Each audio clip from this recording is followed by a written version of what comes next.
Hello friends, मैं अंबिका कुमारी स्वागत करती हूँ आपके अपने चैनल पे।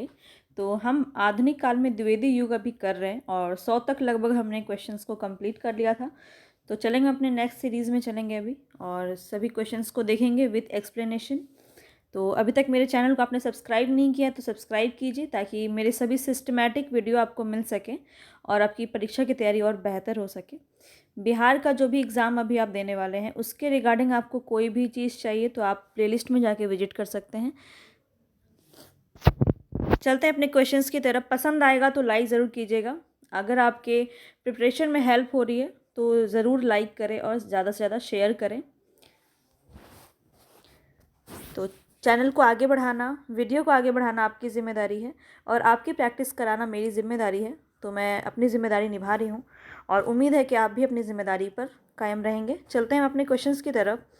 बहुत सारे बेहतरीन क्वेश्चन आपको लेके मैं आई हूँ और ये यूथ आप लोग पूछते हैं कि कहाँ का ये मैं आपको करवा रही हूँ। तो मैं यूथ कंपटीशन का बुक आपको करवा रही हूँ जो कि बेहतरीन आपका ये संग्रह माना जाता है। ठीक है, एक स्टैंडर्ड बुक्स में शामिल है और यहाँ से आपका बेहतर तैयारी हो पाएगा।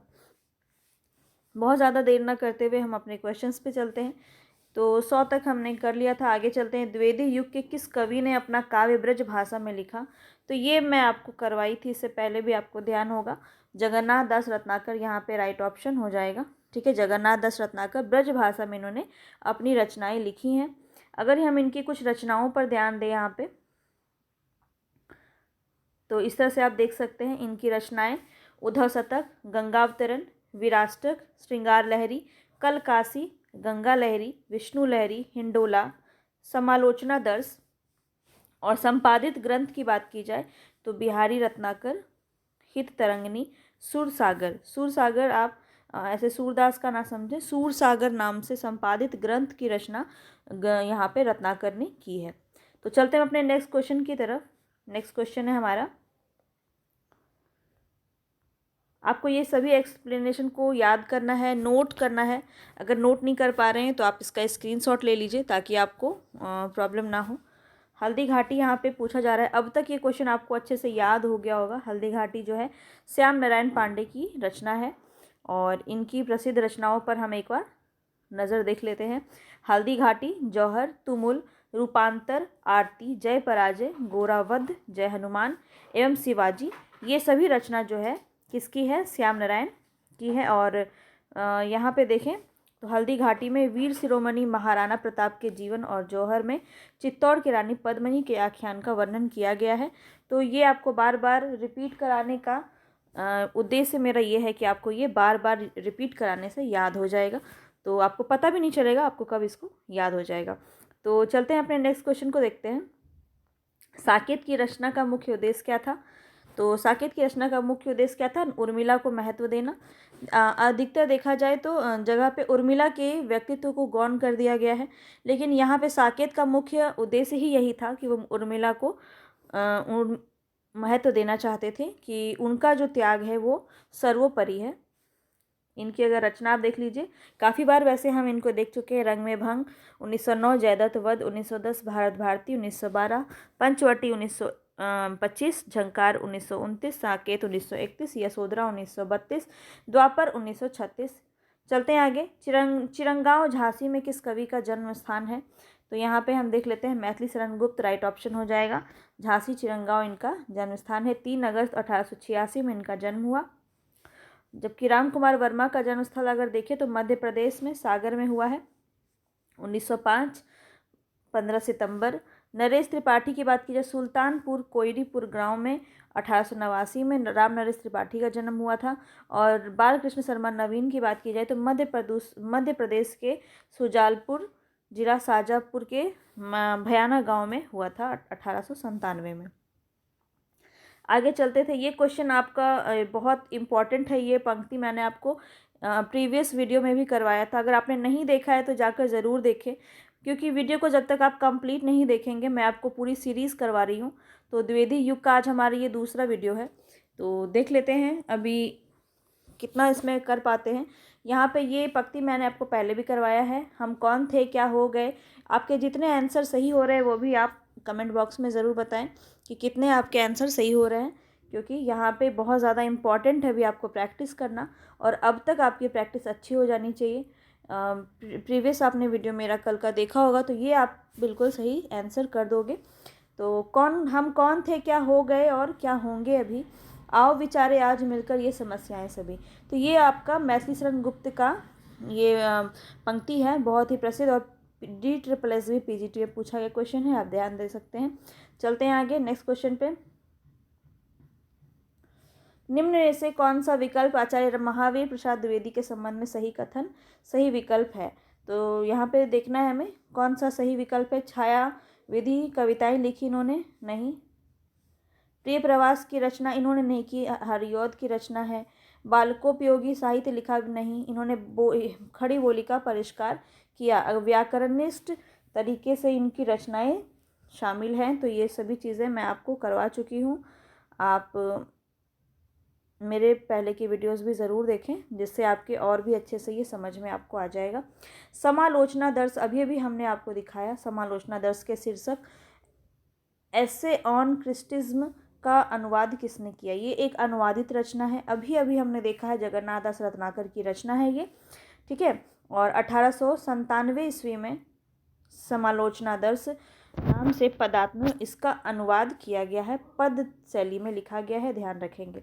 श्रीधर पाठक द्वारा रचित नहीं है, यानी कि 3 ऐसी रचना है जो श्रीधर पाठक की है, तो ये भी आप ध्यान रखेंगे। तो बाल विधवा, जॉर्ज वंदना, भारतोत्थान, ये तीनों ही रचना वैदेही श्रीधर पाठक की है। और वैदेही वनवास हमने देखा था, वैदेही वनवास किसकी है? हरिऔध की रचना है। तो यहाँ पे आप देख सकते हैं, यहाँ पे आप देख सकते हैं प्रिय प्रवास, पारिजात, वैदेही वनवास, कृष्ण का शतक, रसिक रहस्य, प्रेमाबु वारिधि, प्रेम प्रपंच, प्रेमाम्बु प्रश्रवण, प्रेमाम्बु प्रवाह, चोखे चोपदे, चुभते चोपदे, पद्म प्रसून, बोलचाल, रस कलश आदि इनकी रचना है, ठीक है। चलते हैं आगे। किसकी थी ये? तो अयोध्या सिंह उपाध्याय हरिऔध की रचना थी। आगे देखते हैं। यहाँ पे हमें सुमेलित करना है, ठीक है। तो सुमेलित क्या होगा यहाँ पे? वीर पंचरत्न किसकी रचना है? लाला भगवान दीन की रचना है। उलाहन पंचक किसकी रचना है? अमीर अली मीर की रचना है। मातृवंदना किसकी रचना है? गिरिधर शर्मा नवरत्न की रचना है। और कानन कुसुम किसकी हो जाएगी? तो मुकुटधर पांडे की हो जाएगी। तो इस तरह से हमारा राइट ऑप्शन क्या हो जाएगा? फिर से एक बार देखते हैं। वीर पंचक किसकी? लाला भगवान दीन। बार बार देखिए, रिपीट कीजिए, प्रैक्टिस कीजिए, आपको क्वेश्चंस के आंसर याद हो जाएंगे। उलाहन, देखिए वीर पंचरत्न किस में है? भगवान दीन। उलाहन पंचक किसका है? तो अमीर अली। मातृवंदना गिरिधर शर्मा, और कानन कुसुम तो मुकुटधर पांडे। तो ऑप्शन यहाँ पे आपका सी सही हो रहा है, ठीक है, ध्यान रखेंगे। चलते हैं आगे नेक्स्ट क्वेश्चन पे।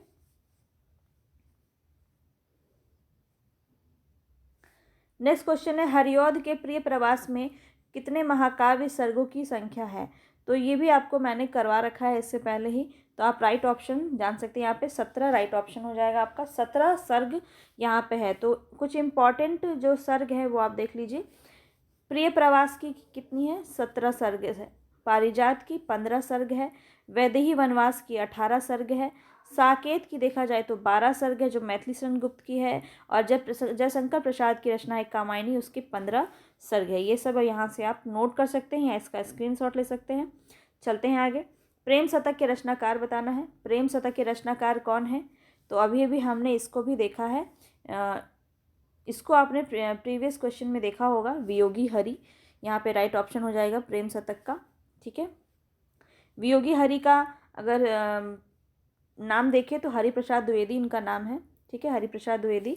प्रेम शतक इन्हीं की रचना है। और इनकी अन्य रचना का अगर हम बात करें तो वीर सतसई इनकी रचना है, चरखा स्रोत। और जगन्नाथ दास रत्नाकर का तो हमने अभी देखा है, गंगावतरण, उद्धव शतक, हरिश्चंद्र, हिंडोला, श्रृंगार लहरी। और अंबिका दत्त व्यास की बात करें तो पावस पचासा, सुकवि सतसई, हो होरी इनकी रचना हो जाएगी। चलते हैं आगे। नूरजहां प्रबंध काव्य के रचयिता कौन हो जाएंगे? तो गुरु भक्त सिंह, यहाँ पे राइट ऑप्शन हो जाएगा गुरु भक्त सिंह, नूरजहाँ के रचयिता हो जाएंगे। इसके बारे में आप जानना चाहें तो देख सकते हैं। नूरजहाँ प्रबंध काव्य के रचयिता गुरु भक्त सिंह हैं और कुतुबन ने मृगावती नामक सूफी प्रबंध काव्य की रचना की, जबकि हरिऔध ने प्रिय प्रवास, वैदेही वनवास, कलश, रस कलश की काव्यों की रचना की। और सियाराम चंद्रगुप्त की बात करें तो इनकी बहुत ही प्रसिद्ध काव्य ग्रंथ है बापू। चलते हैं आगे। रत्नाकर शब्द किस कवि के साथ जुड़ा हुआ है? तो ये तो बहुत ही इजी सा क्वेश्चन है, यहाँ पे ऑप्शन नंबर डी सही हो जाएगा। रत्नाकर का पूरा नाम क्या हो गया? जगन्नाथ दास रत्नाकर, तो जगन्नाथ नाम से जुड़ा हुआ है। आगे चलते हैं। रचना काल के अनुसार श्रीधर पाठक के निम्नलिखित रचनाओं का सही क्रम आपको बताना है। तो यहाँ पे क्या हो जाएगा सही क्रम? देखिए, इस तरह के क्वेश्चन आपके बहुत ज़्यादा एक्सपेक्टेड है क्वेश्चन में। अगर मैं बात करूँ तो किस तरह के क्वेश्चन आपको बीपीएससी TRE 3 हो चाहे TRE 4 हो या फिर DSSB में आपको बहुत ज़्यादा उम्मीद है कि इस तरह के क्वेश्चन देखने को मिलेंगे। ठीक है, तो क्रम वाइज क्वेश्चन को करना बहुत ज़्यादा ज़रूरी है। यहाँ पे बी आपका राइट ऑप्शन हो जाएगा। एकांतवासी योगी, एकांतवासी योगी की अगर हम बात करें कि कब हुई, तो यहाँ पे देखते हुए चलेंगे।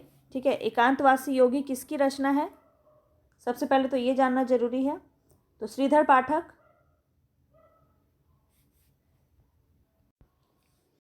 तो ये सभी रचना किसकी? श्रीधर पाठक की ही है। देख लेते हैं इसका ईस्वी क्रम क्या है। एकांतवासी योगी का हो जाएगा 1886। ठीक है, और इसके बाद अगर मैं बात करूं 1889 हो जाएगा उजड़ग्राम का। और शांत प्रतीक का बात करूं तो 1902, और सांध्य अटन का बात करूं तो ये आपका 1918 में हुआ था। तो इस तरह से इसका क्रम है, इसको ध्यान में रखेंगे। इनकी पूरी रचना ऐसे इस प्रकार आपको क्रम में मिल जाएगी। ठीक है, मनोविनोद 1882, हिमालय 85, एकांत योगी 86 में, जगत सच्चाई सार 87 में, उजय ग्राम 89 में, गुणंत हेमंत 1900 ईस्वी में, शांत प्रतीक 1902 में, ऋतु संहार कश्मीर सुषमा 1904 में, वनाष्टक 1911 में, देहरादून 1915 में, स्वर्गीय वीणा धन विजय सांध्य अटन 1918 में, भारत गीत 1928 में। इसमें देखिए ये क्वेश्चन अभी आपका पूछा जाता है कि एकांतवासी योगी की जो रचना है उन्होंने लावनी या ख्याल शैली में की थी, और शांत प्रतीक की रचना उन्होंने रोला छंद में की थी। चलते आगे। गोल्ड स्मिथ की कृति ट्रैवलर का अनुवाद किसने किया था? तो यहाँ पे श्रीधर पाठक की पूरी रचना मैं आपको करवा चुकी हूँ, किस किस का अनुवाद उन्होंने किस नाम से किया है, किस भाषा में किया है। तो ये सब आप पहले के मेरे जो वीडियो हैं, कल के वीडियो में आप ज़रूर देख लें, ताकि आपका बहुत ही अच्छे से आपको ये याद हो जाए। हर एक वीडियो एक दूसरे से जुड़ी होती है, तो आपको सभी वीडियो को देखना ज़रूरी है। तो कल का द्विवेदी युग भी आप ज़रूर देखें, तभी आपको पूरे अच्छे से ये प्रैक्टिस आपकी हो पाएगी। यहाँ पे ऑप्शन सी सही हो जाएगा, श्रीधर पाठक। और ये सब मैं आपको करवा चुकी हूँ, एक बार और इसको आप देख लीजिए ताकि आपको अच्छे से याद हो जाए। गोल्ड स्मिथ की कृति ट्रैवलर का हिंदी अनुवाद श्रांत पथिक है। ठीक है, किसका है? ट्रैवलर का। ठीक है, श्रांत पथिक नाम से खड़ी बोली में इन्होंने किया है। ठीक है, ये बात भी आप ध्यान रखेंगे, खड़ी बोली में किया है श्रीधर पाठक ने। और हरमिट का एकांतवासी योगी नाम से इन्होंने किया है। हरमिट भी किसकी है? गोल्ड स्मिथ की है। तीनों रचना गोल्ड स्मिथ की है जिसका इन्होंने अनुवाद किया है। तो पहला जो है श्रांत पथिक खड़ी बोली में, हरमिट एकांतवासी योगी नाम से किया है, और डेचर्टेड विलेज ये उजड़ ग्राम नाम से किया है इन्होंने। ठीक है, तो ध्यान रखेंगे ये भी खड़ी बोली के, यह खड़ी बोली के प्रथम स्वच्छंदतावादी कवि माने जाते हैं। कौन? श्रीधर पाठक। ध्यान रखेंगे, स्वच्छंदतावादी कवि कौन माने जाते हैं? श्रीधर पाठक माने जाते हैं। त्रिशूल नाम से कौन लिखते थे? तो त्रिशूल उपनाम से कौन लिखते थे? देखिए, उपनाम से आपका एक बहुत ही इंपॉर्टेंट सेशन मैंने लिया था, तो वो भी आप जाके ज़रूर देखें। आपका जितना भी उपनाम से संबंधित क्वेश्चन है वहाँ से आपका क्लियर हो जाएगा। तो आप देख सकते हैं यहाँ पे त्रिशूल नाम से कौन लिखते थे? तो गया प्रसाद शुक्ल स्नेही। ठीक है, गया प्रसाद शुक्ल स्नेही जो थे वो अपनी राष्ट्रीय भावनाओं से ओतप्रोत जो कविताएं वो लिखते थे वो त्रिशूल नाम से लिखते थे। ठीक है, चलते हैं आगे। ब्रज कोकिल के नाम से प्रसिद्ध कवि का नाम बताना है। ब्रज कोकिल नाम से कौन प्रसिद्ध हैं? तो सत्यनारायण कविरत्न जो यहाँ पे होगा राइट ऑप्शन बी आपका सही हो जाएगा। ब्रजभाषा के नाम से प्रसिद्ध कवि सत्यनारायण कविरत्न है। इनकी समस्त रचनाओं का संकलन बनारसी दास चतुर्वेदी के हृदय तरंग शीर्षक से प्रकाशित कराया गया है। इनकी प्रसिद्ध रचनाएं भ्रमरदूत, प्रेमकली, देश के मातृत्व की वंदना, प्रशंसा और 2 दर्जन से अधिक इनकी कविताएं देखने को मिलती है। होरेसस उत्तर रामचरितम और माती माधव जो है इनका अनुदित रचना इनकी मानी जाती है। चलते हैं आगे नेक्स्ट क्वेश्चन पे। उद्धव शतक में कितने छंद हैं? तो उद्धव शतक में कितने छंद हैं? 216 छंद हैं। ठीक है, और इनके बारे में कुछ तथ्य हम देख लेते हैं। उद्धव शतक जगन्नाथ दास रत्नाकर की रचना है और ये जकी नाम से उर्दू में लिखा करते थे। ठीक है, इन्होंने अंग्रेजी विद्वान पोप के एसे ऑन क्रिटिसिज्म का रोला छंद में समालोचना दर्श नाम से अनुवाद किया था। इनके द्वारा प्रमुख कृति हम कई बार देख चुके हैं। गंगावतरण, हरिश्चंद्र, हिंडोला, कलकासी और विराष्टक यहाँ पे दिया हुआ है। आगे चलते हैं। आचार्य रामचंद्र शुक्ल के अनुसार स्वतंत्रतावाद के प्रवर्तक कौन है? अब यहाँ शुक्ल के अनुसार बताना है कौन स्वतंत्रतावाद के प्रवर्तक माने जाते हैं। तो यहाँ राइट ऑप्शन सी हो जाएगा, श्रीधर पाठक ही हमारे माने जाते हैं स्वतंत्रतावाद के प्रवर्तक। चलते हैं आगे। उद्धव शतक के रचनाकार, इसको हम कई बार देख चुके हैं, कौन होंगे? अब तो अभी आपको ये रट गया होगा अच्छे से। जगन्नाथ दास रत्नाकर यहाँ पे राइट ऑप्शन हो जाएगा, ऑप्शन नंबर बी। चलते हैं आगे। निम्नलिखित में से जगन्नाथ दास रत्नाकर की कौन सी रचना नहीं है? तो रचना नहीं है मतलब 3 ऐसी रचना है।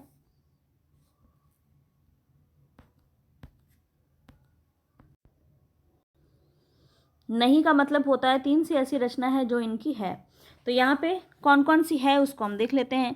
तो जो नहीं है वो अपने आप आंसर आ जाएगा। हिंडोला इसी की रचना है, गंगा अवतरण हमने देखा था, उद्धव शतक भी हमने देखा था। तो यहाँ भ्रमरदूत जो है ये राइट ऑप्शन हो जाएगा। ठीक है, भ्रमरदूत यहाँ पे राइट ऑप्शन हो जाएगा आपका।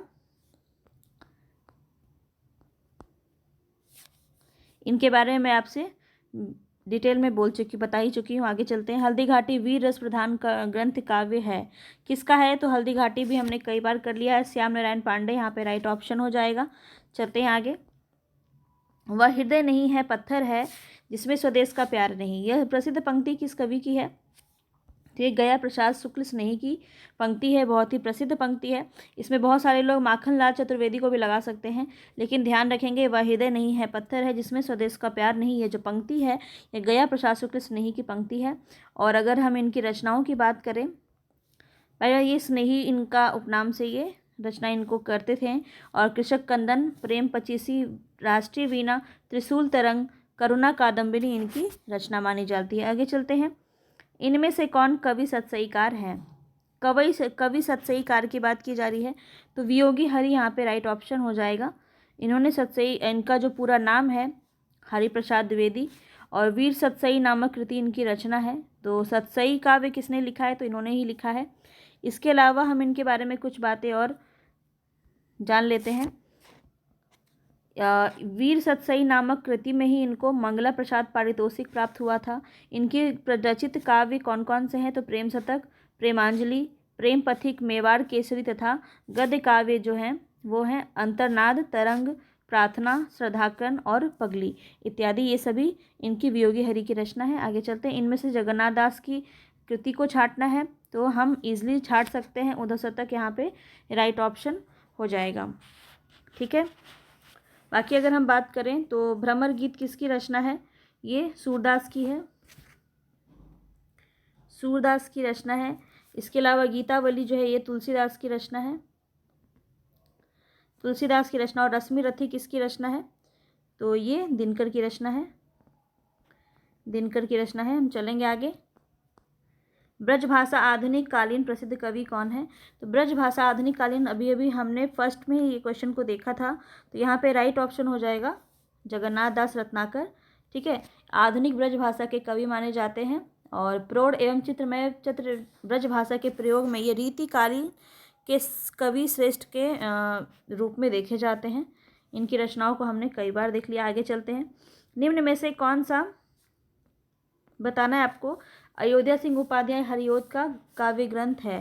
तो देखिए यहाँ पे कौन सा सही होगा? तो यहाँ पे राइट ऑप्शन पद्म प्रसून हो जाएगा। पद्म प्रसून जो है अयोध्या सिंह उपाध्याय की रचना है। बाकी अगर बात करें मृत्युंजय किसकी रचना है? तो तो मृत्युंजय है यहाँ पे राय देवी प्रसाद पूर्ण, राय देवी की रचना है। ठीक है, राय देवी की रचना है। देव सभा की बात करें तो ये रामचरित उपाध्याय की कृति है। रामचरित उपाध्याय, ठीक है, उपाध्याय की कृति। अब प्रेम पचीसी तो आप जानते होंगे, हमने देखा है प्रेम पचीसी किसकी रचना है, तो गया प्रसाद शुक्ल स्नेही की रचना है। गया प्रसाद शुक्ल स्नेही की रचना है। चलते हैं आगे, सभी डिटेल में अच्छे से हम करेंगे ताकि कोई भी क्वेश्चन हमारा छूटे नहीं। चलते हैं आगे। नेक्स्ट है हमारा कविता करके तुलसी न लसे, कविता लसी पा तुलसी की कला। ये पंक्ति बहुत ज़्यादा आपकी इम्पॉर्टेंट है, कई बार पूछी जाती है और अच्छे लेवल की क्वेश्चन में ये गिनती में आता है, तो इसको आप ध्यान रखेंगे। तो इसमें आपका राइट ऑप्शन क्या हो जाएगा, अयोध्या सिंह उपाध्याय हरिऔध का ये कथन है। देखिए, कविता करके तुलसी न लसे, कविता लसीपा तुलसी की कला। तुलसीदास जी के लिए यह प्रशस्ति वचन जो है किसका है, तो अयोध्या सिंह उपाध्याय हरिऔध की है। याद कर सकते हैं, बहुत ही ईजी है।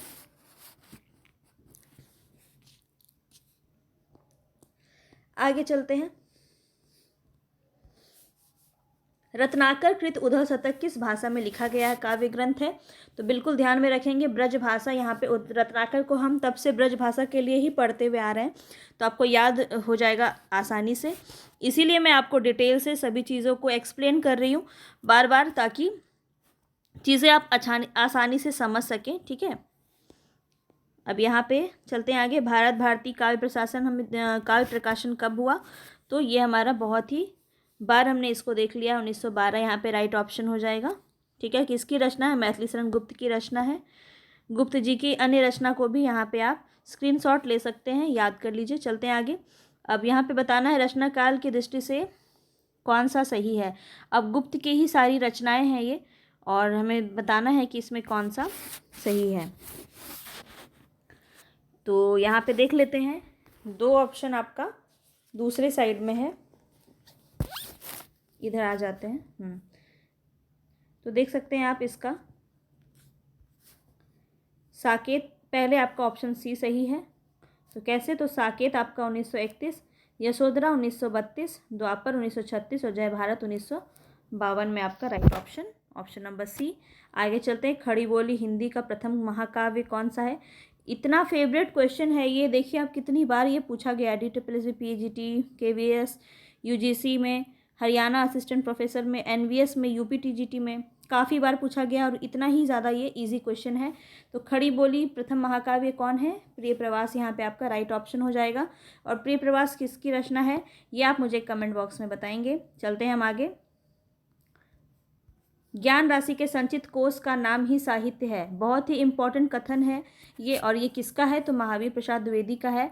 ज्ञान राशि के संचित कोश का नाम साहित्य है, रट जाइए इसको, ये क्वेश्चन आपके एग्जाम में आ सकता है, बहुत ही इंपॉर्टेंट है। द्विवेदी काल में अगर देखा जाए तो मोस्ट इम्पॉर्टेंट क्वेश्चन आप इसको कह सकते हैं, तो इससे आपको समझ में आ जाएगा। और रामचंद्र शुक्ल की भी एक पंक्ति है जो बहुत ज़्यादा पूछी जाती है। पहला तो आपने देख लिया, महावीर प्रसाद द्विवेदी की है। दूसरा है, यदि गद्य कवियों या लेखकों की कसौटी है तो निबंध गद्य की कसौटी है। भाषा की पूर्ण शक्ति का विकास निबंधों में ही सबसे अधिक संभव है। तो ये जो पंक्ति है ये आचार्य रामचंद्र शुक्ल की है, इसको भी ध्यान रखेंगे। आगे चलते, इनमें से कौन सी रचना मैथिली शरण गुप्त की नहीं है, तो कौन सी है हम उसे देख लेते हैं, आगे हमें खुद ही मिल जाएगा। रंग में भंग उनका ही है, भारत भारती भी इन्हीं का है, और द्वापर भी इन्हीं का है। तो यहाँ वैदेही वनवास राइट ऑप्शन हो जाएगा। वैसे तो आपको देखते ही समझ में आ गया होगा कौन सी रचना इनकी नहीं है। वैदेही वनवास किसकी रचना है, अब मैं आपको नहीं बताऊंगी, इसको आप ही बताएंगे। ऑप्शन आप कमेंट बॉक्स में मुझे बताएंगे कि किसकी रचना है। ठीक है, वैदेही वनवास कितनी बार करवा चुकी हूँ, और यहाँ पे मैं नहीं रोकूंगी, क्योंकि आप आंसर देख लोगे तो फिर आप आंसर तो आसानी से कर दोगे। वैसे आपको समझ में आ ही गया होगा कि आंसर इसका क्या होगा, क्योंकि इसको हमने कई बार कर लिया है। आगे चलते हैं।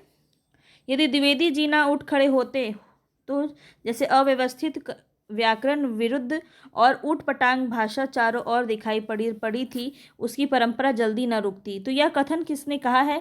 तो रामचंद्र शुक्ल ने कहा है। जैसा कि हमने आपको पहले भी बताया कि भारतेंदु काल में ये परिष्कृत रूप में देखने को नहीं मिल रहा था, भाषा व्याकरणिष्ठ नहीं थी। तो जब द्विवेदी युग आया और महावीर प्रसाद द्विवेदी ने ही इसका सृजन किया, एक तरह से देखा जाए तो इनकी ही रचनाओं से आपको जो है व्याकरण निष्ठ जो रचना है वो देखने को मिली, भाषा पर पकड़ देखने को मिली यहाँ के काव्य में। तो इस तरह से आप महावीर प्रसाद द्विवेदी को टिक करेंगे। आगे चलते हैं। नेक्स्ट क्वेश्चन है, सच्चा प्रेम वही है जिसकी तृप्ति आत्म बलि पर निर्भर, त्याग बिना निष्प्राण प्रेम है, करो प्रेम पर प्राण निछावर। तो यह जो पंक्ति है यह किसकी है, यही आपको बताना है। तो ये आपकी राम नरेश त्रिपाठी की पंक्ति है, ठीक है, इसको ध्यान रखेंगे। और बाकी जो 3 आपके हैं इनकी भी प्रमुख पंक्ति को आप यहाँ देख लीजिए। माखनलाल चतुर्वेदी की पंक्ति है, चाह नहीं सम्राटों के सब पर हे हरि डाला जाऊं। ये जो आपने पढ़ा होगा पुष्प की अभिलाषा, ये वहाँ से लिया गया है। बालकृष्ण शर्मा नवीन, हो जाने दो गर्क नशे में मत पड़ने दो फर्क नशे में। ये किसकी है? बालकृष्ण शर्मा नवीन की, काफ़ी बार पूछी जाती है। और श्रीधर पाठक की कौन सी है? तो विजन वन प्रांत था, प्रकृति मुख शांत था, अटन का समय था, रजनी का उदय था। तो ये जो है श्रीधर पाठक की रचना है, पंक्ति है, इसको भी ध्यान रखेंगे। चलते हैं आगे। मैथिली शरण गुप्त कृत यशोधरा की विद्या बतानी है। इसमें यशोधरा किस प्रकार की रचना है? तो यह एक तरह का चंपू काव्य है, इसको भी ध्यान रखेंगे, ठीक है। आगे चलते हैं। जकीन उपनाम से कौन ताल्लुक़ रखते थे? तो हमने आपको कई बार बताया है, जगन्नाथ दास रत्नाकर, यहाँ पे राइट ऑप्शन हो जाएगा, ठीक है। चलते हैं आगे। नेक्स्ट क्वेश्चन है, द्विवेदी युगीन निम्नलिखित रचनाओं में से एक महाकाव्य नहीं है। तो कौन सा एक महाकाव्य नहीं है? जयद्रथ वध जो है यहाँ पे राइट ऑप्शन हो जाएगा। बाकी सब यहाँ पे आपके महाकाव्य में से सम्मिलित हैं। जयद्रथ वध भी आपका किसका है? जयद्रथ वध, तो ये भी आपका मैथिली शरण गुप्त का है। चलते हैं आगे। उठ जाग मुसाफिर भोर भई अब रैन कहाँ जो सोवत है, बहुत ही ज़्यादा प्रसिद्ध रचना है, इस पंक्ति है, इसको कई बार आपने सुना होगा। उठ जाग मुसाफिर भोर भई अब रैन कहाँ जो सोवत है, जो सोवत है सो खोवत है, इस तरह से ये पूरी पंक्ति है। तो यह अवधि सम्राट किस कवि के हैं रचना है? तो ये अवधि सम्राट से ली गई है। तो ये किसकी रचना है? तो वंशीधर शुक्ल की रचना है। यहाँ पे देख लीजिए कि यह पंक्ति जो है अवधि सम्राट वंशीधर शुक्ल की रचना है। उठो सोने वालों सबेरा हुआ, कदम कदम बढ़ाए जा, खुशी के गीत गाए जा, जैसी कालजयी रचना का सृजन भी वंशीधर शुक्ल ने किया है। आगे चलते हैं। इसमें बताना है, बहुत ही इम्पॉर्टेंट है ये, आपका प्रवृत्ति से क्वेश्चन पूछा गया है। द्विवेदी युगीन कविता में प्रवृत्ति कौन सी नहीं है वो बताना है। तो देखिए कौन सी है। राष्ट्रीयता भी है, इतिवृत्तात्मकता भी है, नीति और आदर्श का चित्रण भी इसमें किया गया है। तो कल्पना का अतिरेक इसमें नहीं किया गया है। तो ए ऑप्शन आपका बिल्कुल सही हो जाएगा। छायावाद में आपका वो देखने को मिलता है, कल्पना, ठीक है। द्विवेदी युगीन, यहाँ पे आपको बताना है कौन सा कथन गलत है। तो द्विवेदी युगीन राष्ट्रीयता का भाव बिल्कुल गलत है। पहला ही ऑप्शन हमारा ए ही सही हो जाएगा, देखने की ज़रूरत ही नहीं है आगे। खैर हम सभी को देखेंगे। राष्ट्रीयता का बिल्कुल यहाँ पे पुरजोर यहाँ पे आपका देखने को मिलता है काव्य में। द्विवेदी युगीन काव्य में नीति और आदर्श की प्रधानता थी, बिल्कुल। द्विवेदी युगीन काव्य में वर्ण विषयों का विस्तार था, ये भी सही हो जाएगा। और द्विवेदी युग में सभी काव्य रूपों का प्रयोग किया गया, ये भी आपका सही हो जाएगा। चलते हैं आगे नेक्स्ट क्वेश्चन पे। डॉक्टर रसाल का ब्रज भाषा काव्य बताना है कौन सा है। तो डॉक्टर रमाशंकर शुक्ल जो है, उनका पूरा नाम है डॉक्टर रमाशंकर शुक्ल रसाल, उनका ब्रज भाषा काव्य बताना है। तो उद्धव शतक यहाँ पे राइट ऑप्शन हो जाएगा, ठीक है। उद्धव शतक यहाँ पे आपका राइट ऑप्शन हो जाएगा। यहाँ पे आप देख लीजिए, रमाशंकर शुक्ल का ब्रज भाषा काव्य उद्धव शतक 1970 में। इनकी अन्य रचना की बात की जाए तो काव्य पुरुष 1955 में खड़ी बोली में प्रकाशित हुई। और उद्धव शतक नाम से देखिए रत्नाकर की भी रचना है, तो ये भी ध्यान रखेंगे। रत्नाकर हमारे ऑप्शन में नहीं था, इसीलिए हम श्याम रसा को हमने यहाँ पे लगाया। आगे चलते हैं।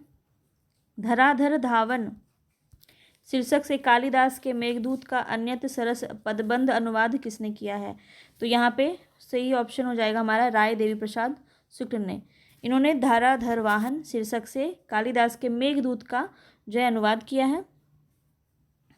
इनकी हम अन्य कृति की अगर बात करें राय देवी प्रून की, तो ये स्वदेशी कुंडल, मृत्युंजय, राम रावण विरोध और अमलतास आपका यहाँ पे रचना है इनकी। ठीक है, चलते हैं आगे। कविता प्रभावशाली रचना है जो पाठक या श्रोता के मन में आनंददायी प्रभाव डालती है। ये बहुत ही इम्पॉर्टेंट कथन है। तो ये किसके द्वारा कहा गया है काव्य के संबंध में? तो यहाँ पे आपका क्या हो जाएगा राइट ऑप्शन? तो ऑप्शन ए आपका यहाँ पे सही हो जाएगा, महावीर प्रसाद द्विवेदी। इन्होंने ही कहा था कविता प्रभावशाली रचना है जो पाठक या श्रोता के मन में आनंददायी प्रभाव डालती है। चलते हैं आगे। इनमें से कौन सा काव्य ग्रंथ मैथिली शरण गुप्त का काव्य नहीं है? तो मैथिली शरण गुप्त का कौन सा नहीं है ये हमें बताना है। तो जय भारत तो इन्हीं की रचना है, विष्णु प्रिया भी इन्हीं की रचना है और द्वापर भी इन्हीं की रचना है। तो मानसी यहाँ पे राइट ऑप्शन हो जाएगा। मानसी किसकी है? तो राम नरेश त्रिपाठी की रचना है, राम नरेश त्रिपाठी की रचना है। ठीक है, इसको भी ध्यान रखेंगे। चलते हैं आगे। राम तुम्हारा चरित्र स्वयं ही प्रकाश है, कोई कवि बन जाए सहज असंभव है। यह किस कवि ने कहा है? बहुत ही इम्पॉर्टेंट ये आपकी पंक्ति है, इसको ध्यान रखेंगे। तो यहाँ पे मैथिली शरण गुप्त ने इस पंक्ति को कहा है, राम तुम्हारा चरित्र स्वयं ही काव्य है, कोई कवि बन जाए सहज संभाव्य है। मतलब कि राम का स्वरूप ही एक काव्य के समान है, उनका वर्णन करने में एक काव्य बन जाता है। तो इसमें कोई आदमी कवि कहलाए तो ये तो संजोग है। इस तरह से इनका जो कहने का तात्पर्य है। और अगर हम कुछ मुख्य बात करें तो ये तो किसकी है? मैथिली शरण गुप्त की है। स्वानों को मिलता दूध भात बच्चे भूखे अकुलाते हैं, दिनकर की बहुत ही प्रसिद्ध है, कई बार पूछी जाती है, इसको भी ध्यान रखेंगे। तुम ही अन्नदाता भारत के सचमुच बैल राज महाराज, ये महावीर प्रसाद द्विवेदी की है। और हरिऔध की एक बहुत ही जो है इम्पॉर्टेंट है, कई बार पूछी जाती है। दिवस का अवसान समीप था, ललन गगन था कुछ लोहित हो चला। तो ये किसकी थी? हरिऔध की। चलते हैं आगे। 50 तक हम क्वेश्चंस को देखेंगे। ठीक है, और ये हमारा नेक्स्ट क्वेश्चन है, निम्नलिखित में से किस प्रबंध काव्य की रचना इस उद्देश्य हुई है कि उर्मिला काव्य की उपेक्षित न रह जाए? तो बेसिकली आपसे ये पूछा जा रहा है उर्मिला को किस काव्य में देखा गया है यहाँ पे? तो राइट ऑप्शन हमारा साकेत हो जाएगा। साकेत में ही उर्मिला का वर्णन देखने को मिलता है। हिंदी के व्याकरण की शुद्धता और भाषा की सफाई का प्रवर्तक किसे माना जाता है? सेकेंड लास्ट क्वेश्चन है हमारा। हिंदी के व्याकरण की शुद्धता और भाषा की सफाई का प्रवर्तक किसे माना जाता है? महावीर प्रसाद द्विवेदी को माना जाता है। ठीक है, महावीर प्रसाद द्विवेदी को माना जाता है। और इन्हीं से जो है द्विवेदी युग का आरंभ भी हम देखते हैं इन्हीं के नाम से। और आज का लास्ट क्वेश्चन हमारा एकांतवासी योगी। एकांतवासी योगी हमारा यहाँ पे हम देख लेते हैं किसकी रचना है। तो ये हमने स्टार्टिंग में ही देखा था, श्रीधर पाठक की ये जो है कृति है। और गोल्ड स्मिथ की हर्मिट का यह एकांतवासी योगी जो है एक अनुदित रचना है। ठीक है, और इनकी रचनाओं को हमने देखा था, एक बार फिर से हम इसे देख लेते हैं ध्यान से। गणितीय एवं दार्शनिक अनुदित रचना है ये एकांतवासी योगी, उजड़ग्राम, श्रांत पथिक, ऋतु संहार, ये पांचों रचना आपकी अनुदित है इनकी। ठीक है, इसके अलावा मौलिक रचना की बात की जाए तो वनाष्टक, देहरादून, भारत गीत, जगत सच्चाई सार,